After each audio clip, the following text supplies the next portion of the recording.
Vamos a ver ahora la patología palpebral, doctores. La patología palpebral tenemos que recordar estos dos cuadros característicos, ¿no? Lo que es el orzuelo y lo que es el chalacio, y ver cuáles son las diferencias que hay entre cada uno. El orzuelo y el chalacio son inflamaciones, ¿ya?, de las glándulas que hay en el párpado.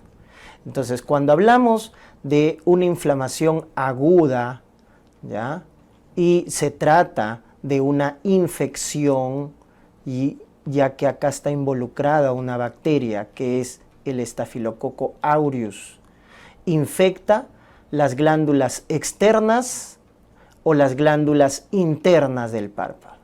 ¿Quién es la externa? La glándula de Moll, que es una glándula sudorípara, o la glándula de Sayce, que es una glándula sebácea. O interna, que es la glándula de Meibomian, que es una glándula sebácea, igual que Sayce. ¿Ya? Sayce y Meibomian son sebáceas, Moll es sudorípara. ¿Ya? Entonces, ese aureus infecta estas glandulitas, y por eso hay dos tipos de orzuelo, uno externo u otro interno. Es una infección aguda, ¿no?, que va a generar dolor, va a generar signos de flogosis, como estás viendo en la imagen. Mire, ¿ya? En la imagen estás viendo un orzuelo externo, porque está, ¿no?, pegadito a las pestañas, al folículo piloso. Y justamente ahí están las glándulas de Moll, glándulas de Sayce, ¿ya? Y el manejo es médico, ¿ya? El manejo es médico. Hay que colocar compresas calientes, colirios de antibióticos, básicamente para tratar el famoso orzuelo. Diferente al chalación, ¿no? El chalación es una inflamación, pero crónica, ¿ya? Es una inflamación granulomatosa. Acá se forma un granuloma, ¿correcto? ¿De quién? De la glándula de Meibomian. Acá sí se afecta específicamente la glándula sebácea, que está en la parte interna del párpado, que es la glándula de Meibomian, y como es crónico, es un granuloma, se presenta como un nódulo indoloro, ¿correcto? Es un nódulo indoloro, no hay signos de flegosis, ¿ya? Es una tumefacción, como estás viendo ahí en la imagen, ¿ya? Si el nódulo es pequeñito, menos de 4 milímetros, puedes inyectar corticoides, triamcinolona, en la base.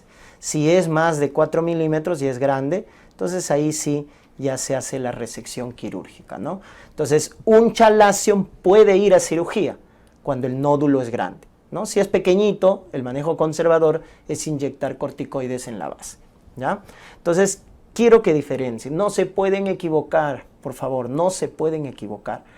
Orzuelo agudo, doloroso, infeccioso, del chalación, que es crónico, indoloro, granuloma, ¿correcto? Entonces deben recordar esos dos cuadros característicos. También tenemos acá la blefaritis, ¿no?, que es la inflamación del borde palpebral.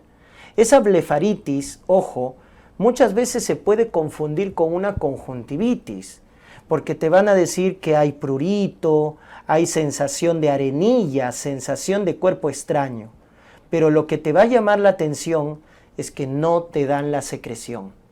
Esa es la diferencia. En conjuntivitis vas a tener secreción, purulenta, acuosa, mucinosa, pero acá no. Acá te dicen prurito, sensación de arenilla, y hay costras en la base de las pestañas, como estás viendo en la imagen.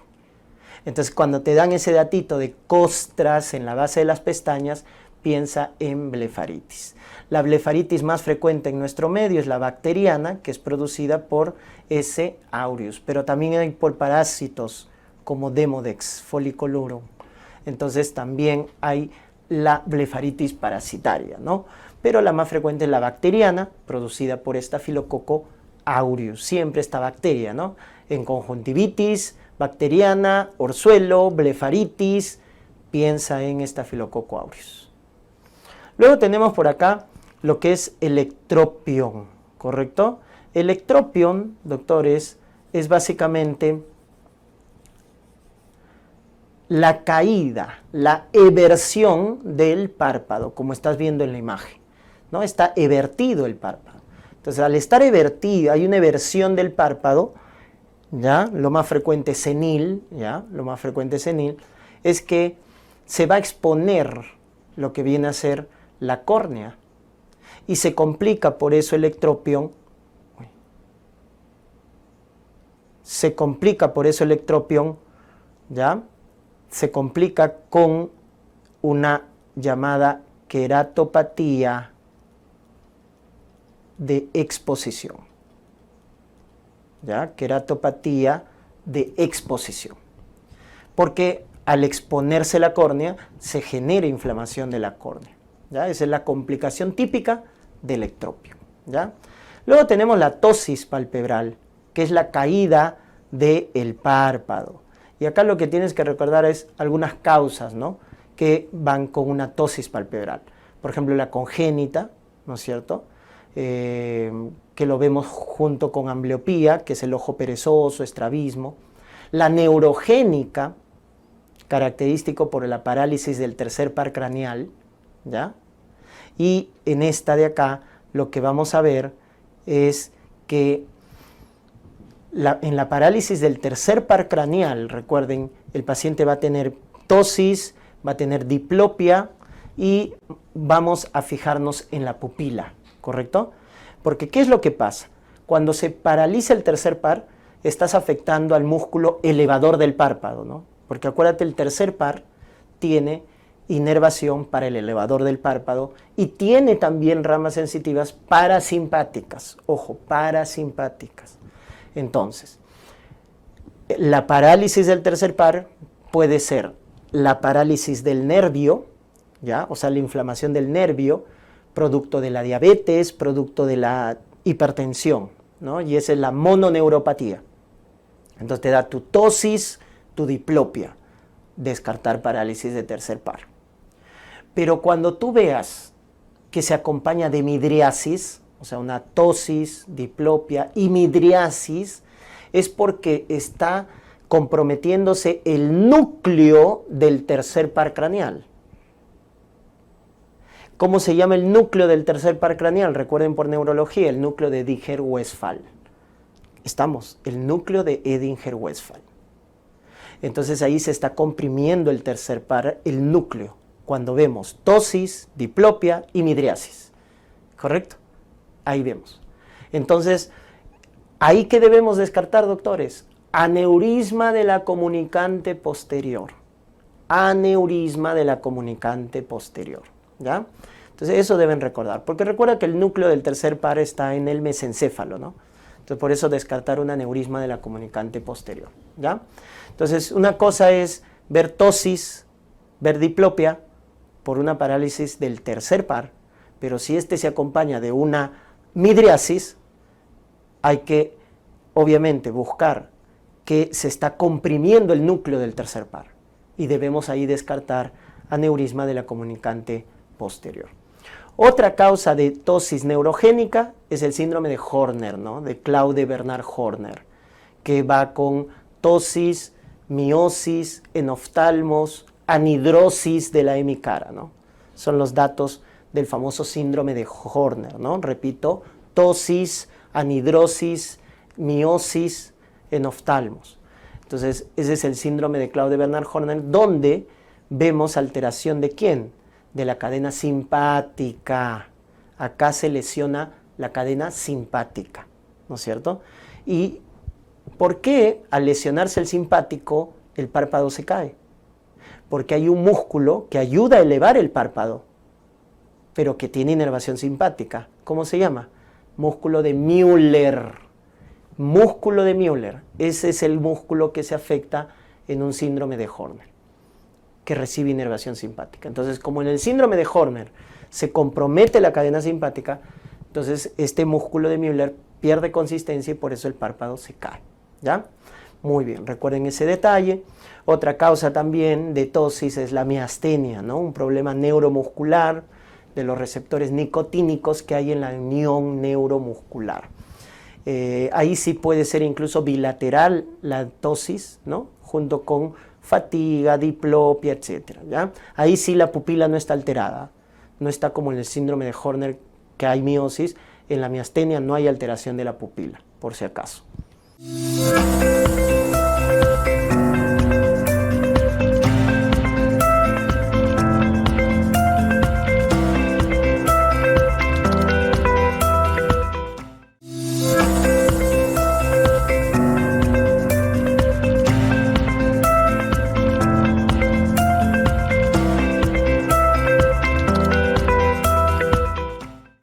vamos con patología inflamatoria de la órbita. ¿Ya? Acá quiero que recuerden los dos tipos de celulitis, ¿no? La periorbitaria preseptal, que es la leve, la moderada, pero luego tenemos la grave, que es la orbitaria o poseptal. Tienen que diferenciar ambos. ¿Ya? Entonces, cuando hablamos de celulitis periorbitaria o preseptal, estamos hablando de aquella celulitis que está anterior, ¿no? O la inflamación anterior al tabique orbitario. Estas patologías inflamatorias de la órbita, recuerden que son complicaciones de una sinusitis generalmente. Por eso nos dan como antecedente, ¿no? Niño con sinusitis, porque generalmente se ve en la edad pediátrica, ¿ya? Niño con sinusitis. Y en los niños recuerden que la sinusitis más frecuente es la etmoidal, ¿ya? También pueden ser por traumatismos, ¿no? Pero característicamente son complicaciones de rhinosinusitis bacterianas, ¿ya? Entonces, en el caso de la periorbitario preseptal, nos van a decir dolor ocular, párpado hinchado, eritematoso, la agudeza visual está normal, ¿ya? Como estamos viendo ahí en la imagen, ¿no? Entonces veo eso en la imagen, miren cómo está, ¿no? la zona periorbitaria inflamada, eritematosa, con dolor, pero el paciente ve bien, ojo, el paciente puede mover el ojo sin ningún problema, no hay afectación de los músculos extraoculares. Entonces ahí hablamos de una celulitis periorbitaria o preseptal, cuyo manejo es por antibióticos de amplio espectro por vía oral, ¿no? Mientras lo tolere el paciente, ¿ya? En cambio, la poseptal u orbitaria, o sea, ya se inflama el contenido posterior al tabique orbitario. Entonces, y posterior al tabique periorbitario, ¿qué tenemos? Los músculos extraoculares. Entonces, este ya va a ser más grave, más severo. Por eso, cuando tú sospechas de una celulitis orbitaria o poseptal, busca estos datos. Uno, que el ojo está protruido, proptosis. Entonces, si te dicen proptosis, exoftalmos, esa es una celulitis orbitaria o poseptal. Si te dicen que se ha paralizado los músculos extraoculares, oftalmoplejía, también, ¿correcto? También tienes que darte cuenta que es de este tipo de celulitis. El paciente no puede mover el ojo. O tiene disminución de agudeza visual, ¿correcto? Disminución de agudeza visual. Entonces, ahí también debes sospechar de una celulitis orbitaria o poseptal, porque ninguno de estos datos la vas a encontrar en la periorbitaria o poseptal, ¿ya? Entonces, cuando te hablen de proptosis of oftalmos, de oftalmoplejía, el paciente no puede mover el ojo, visión borrosa, tienes que pensar en tu celulitis orbitaria o poseptal, ¿ya? Que se complica, mucho cuidado. Cuando te dice que ya se complica al ojo contralateral, o sea, se afecta ya a ambos ojos, ¿no? Se afecta el ojo contralateral, es porque la orbitaria se ha complicado con trombosis del seno venoso cavernoso. Trombosis del seno cavernoso es una complicación de la celulitis orbitaria poseptal. Sospecharla cuando ya tenemos compromiso del ojo contralateral, doctores, contralateral, ¿correcto? Entonces este es más severo, ¿no? Más grave. Por eso acá ya también el antibiótico es por vía parenteral. Por vía parenteral de amplio espectro, con vancomicina, ceftriaxona, para tratar una celulitis orbitaria o poseptal, ¿ya? Por favor, diferencien, son dos cuadros distintos, ¿ya? Es uno leve, moderado, periorbitario preseptal. Severo, que te deja oftalmos, parálisis de la mirada, visión borrosa, celulitis orbitaria, ¿ya? Y si compromete el ojo contralateral, trombosis del seno cavernoso. Eso quiero que te acuerdes.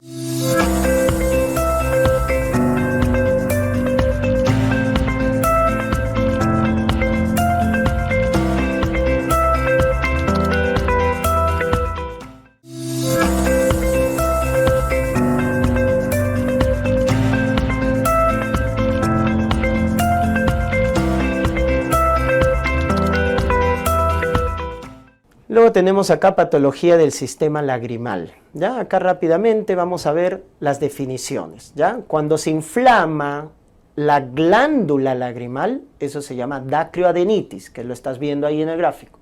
Dacrioadenitis, inflamación de la glándula lagrimal. ¿Dónde está ubicada la glándula lagrimal, doctores? En el ángulo superexterno del globo ocular. Entonces ahí está, miren, ángulo superexterno del globo ocular, ¿ya? Entonces esa es la famosa dacrioadenitis, ¿ya? Hay dos tipos, la aguda y la crónica. La aguda, generalmente causada por virus, ¿ya? Virus generan dolor, genera tumefacción, como estamos viendo en la imagen, ¿no? Pero también hay dacroadenitis bacterianas, y nuevamente ahí destaca Staphylococcus aureus, ¿ya? En la bacteriana, Staphylococcus aureus. La crónica sí es indolora, ¿ya? Hay dacroadenitis crónicas, solo está tumefacto, pero es indoloro, ¿no? Y ahí hay que descartar infecciones crónicas como tuberculosis, ¿no? También linfomas que invaden, ¿no? Acuérdense del síndrome de Mikulicz, que invade glándulas, ¿ya? De los linfomas. Entonces ahí tenemos, ¿no? La famosa dacroadenitis, que es la inflamación de la glándula lagrimal principal, ¿ya? La dacrocistitis, no te confundas, es la inflamación del saco lagrimal. Por eso miren dónde es la tumefacción, en el canto interno del ojo, en la parte interna del ojo.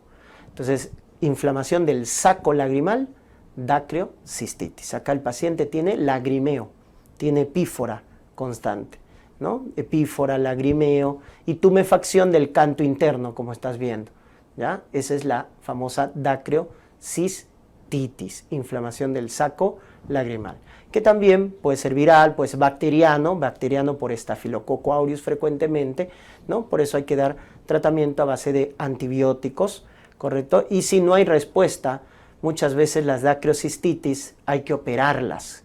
Cuando son crónicas, cuando son recurrentes, hay que operar esa inflamación, pues, del saco lagrimal.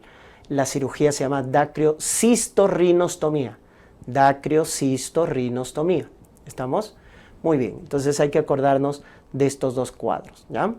Muy bien. Hacerles recordar también que se puede inflamar los canalículos lagrimales, ¿ya? Y ahí, ojo, el origen es diferente. Cuando nos dicen una dacroadenitis, una dacrocistitis bacteriana, pensamos en Staphylococcus aureus. Pero cuando nos dicen una canaliculitis, canalículos lagrimales inflamados, infectados, pensar en otra bacteria, doctores. Actinomyces.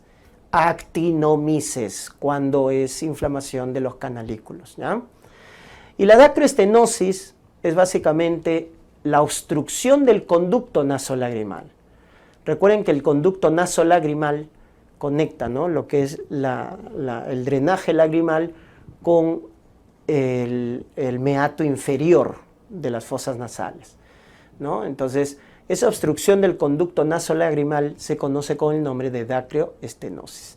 Es algo característico en los lactantes, en los recién nacidos, la obstrucción congénita del conducto nasolagrimal, que va a cursar con lagrimeo, ¿ya? Cuando te dicen simplemente así, lactante con lagrimeo constante, con epífora constante, entonces una dacroestenosis. Pensar en una dacroestenosis. ¿Por qué recordarnos de esta patología? Porque el 90% de los lactantes con dacroestenosis se resuelven con un masaje. Ese es el tratamiento, masaje del canto interno. Entonces, recuerden, en los niñitos, la dacroestenosis congénita, el 90% se resuelve con un masaje del canto interno, ¿ya? Si no responde al masaje del canto interno, luego ya vienen otros tratamientos específicos como el colocar una sonda, ¿no? Hacer un sondaje con el tubo de Jones, o ya lo último, que es la cirugía, ¿no? La cirugía, que también se conoce con el nombre de dacriocistorrinostomía. Dacriocistorrinostomía, ¿ya? La cirugía por la obstrucción cuando ya no responde a ninguna medida, ¿no? Pero acá el dato interesante es que la mayoría de los lactantes responde al masaje del canto interno. En el caso del ojo seco, también llamado xeroftalmia, recordar que hay dos tipos. Uno llamado acuodeficiente, porque recordemos que la lágrima, ¿no? Tiene tres capas, ¿no? Recuerden la mnemotecnia MAL, tres capas, ¿no? MAL, de adentro hacia afuera. M de mucina, ¿no? Que es la capa que está más pegadita a la córnea. A de acuosa y L de lipídica, ¿ya? Tiene tres capas la lágrima, ¿ya? De adentro hacia afuera. Mucina, agua y lipídica, ¿ya? Entonces, cuando se afecta la capa más gruesa, que es la acuosa, la capa del medio, o sea, porque no se está formando la película acuosa de las lágrimas, porque hay una inflamación de la glándula lagrimal principal, de las accesorias, etc.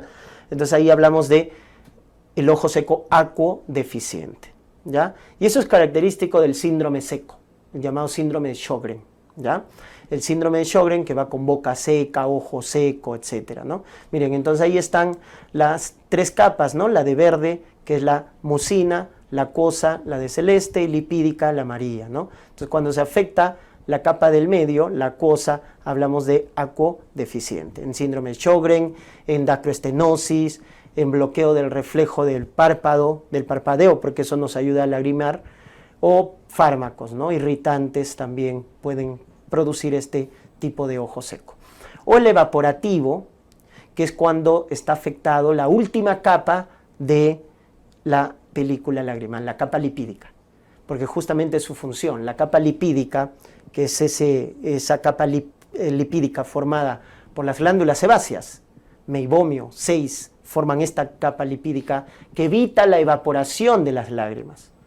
Entonces, cuando es defectuoso, se evapora, ¿no? Y por eso se llama ojo seco evaporativo, ¿no? Entonces, es por falta de grasa, baja frecuencia del parpadeo, ¿no es cierto? O puede ser también por déficit de vitamina A. El déficit de vitamina A, recuerden, te genera ojo seco, ceguera nocturna, lo típico que se conoce con el nombre de manchas de Bitot. ¿Te acuerdas? Manchas de Bitot en la esclera, ¿no? O el uso de lente de contacto también te produce ojo seco evaporativo, ¿ya? Entonces acá recordar el síndrome de Sjögren, que te da un ojo seco acuodeficiente, y el déficit de vitamina A, que te da ojo seco evaporativo, ¿ya? Son dos cuadros, ¿no es cierto?, diferentes, ¿ya? Incluso también las pruebas diagnósticas son diferentes. En el ojo seco acuodeficiente producido por síndrome de Sjögren tenemos el famoso test de Schimmer, acuérdense, test de Schimmer, que mide la producción de lágrima, ¿no? Y en cambio en el ojo seco evaporativo tenemos el test de ruptura de película lagrimal, así se llama, test o tiempo de ruptura de película lagrimal, ¿ya? Entonces son dos cuadros diferentes que deben acordarse. Y finalmente vamos a ver la parálisis de los pares craneales, ¿ya? Acá hacerles recordar, ¿no?, los tres pares craneales, el motor ocular común, el troclear o cuarto y el sexto, que es el motor ocular común, ¿verdad? Ya está. Acá simplemente recordarles, ¿no? Vamos a ir de atrás hacia adelante, ¿ya? Miren, el motor ocular común, perdón, el motor ocular externo es acá, ¿no? Está mal, lapsus. Acá está mal, es el motor ocular externo, ¿no? Claro, porque el sexto inerva el motor ocular externo. El cuarto, patético troclear, recuerda que inerva el oblicuo superior. Y todos los demás es inervado por el tercero, por eso se llama motor ocular común, porque te inerva todos, incluido el elevador del párpado, ¿no? Excepto el oblicuo superior, que es por el cuarto, y el recto externo, que es por el sexto, ¿verdad? Muy bien, ¿qué pasa cuando se lesiona el motor ocular común? Parálisis del tercer par.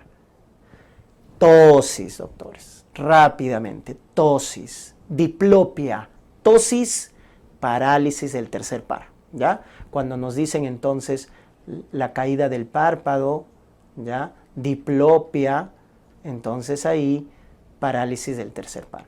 Si la pupila está normal, entonces pensar en hipertensión, en diabetes como causa de la parálisis del tercer par. Pero si la pupila está en midriasis, recuerden que acá debemos descartar un aneurisma de la comunicante posterior, porque está comprimiendo el nervio. La hipertensión, la diabetes afecta el nervio.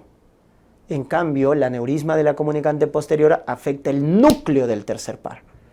Entonces, al afectar el núcleo, no solo te da tosis, diplopia, sino también te aumenta el diámetro de la pupila. Ese es el dato, ¿ya? Muy bien. En el caso del troclear, ¿no es cierto? Ahí está, miren, cuando vean ahí entonces ptosis, diplopia, y miren cómo está la pupila, midriática, ¿no? Entonces descartar aneurisma de la comunicante posterior, ¿ya? Y acá, parálisis del patético troclear, o sea, del oblicuo superior, nos va a dar un estrabismo, ¿ya? Un estrabismo en el plano vertical, un estrabismo en el plano vertical, ¿ya? El oblicuo superior te hace mirar hacia abajo, entonces cuando se lesiona el cuarto, y por ende el oblicuo superior, miren cómo se va la mirada hacia arriba y hacia adentro, hacia arriba y hacia adentro. Entonces nos da un estrabismo en el plano vertical, ¿ya? Generalmente por traumatismo se lesiona el patético o troclear, ¿ya? Por trauma. Y el sexto es característico, te lo van a preguntar. Cuando hay lesión del sexto par craneal, ¿qué pasa con el ojo? Se va hacia adentro, ¿no? Porque el sexto inerva el recto externo, que es el que te hace sacar el ojo. Entonces, si se lesiona el sexto, el ojo se va hacia adentro.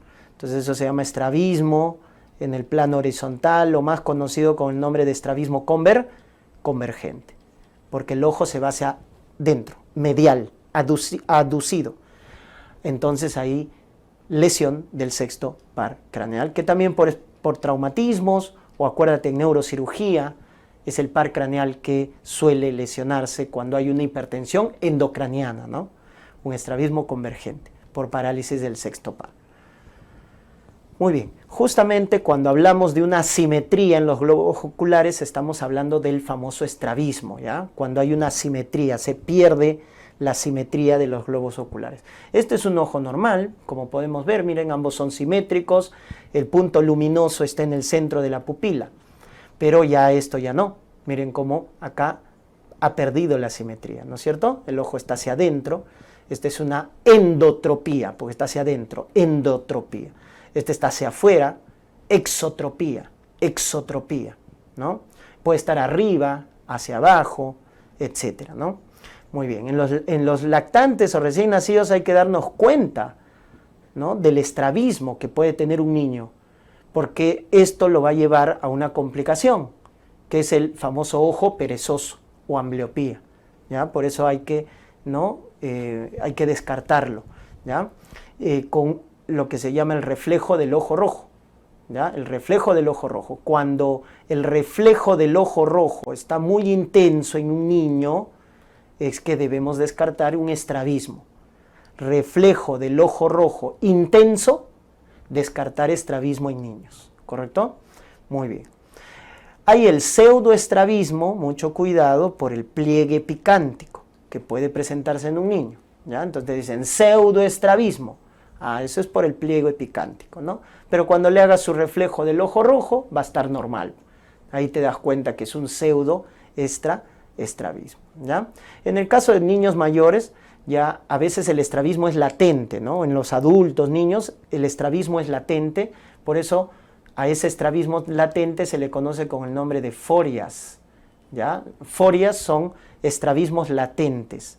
Entonces, ¿cómo lo inducimos? Haciendo esta técnica, miren, del famoso Cover-Test, ¿ya? Cover-Test, así se llama, ¿ya? La prueba de Cover-Test, o tapar uno de los ojos, hace que el estrabismo se manifieste de forma más florida, ¿ya? Entonces, ¿para qué sirve el Cover-Test? Para el diagnóstico de estrabismos latentes, conocidos con el nombre de forias, ¿ya? Forias. Muy bien, doctores.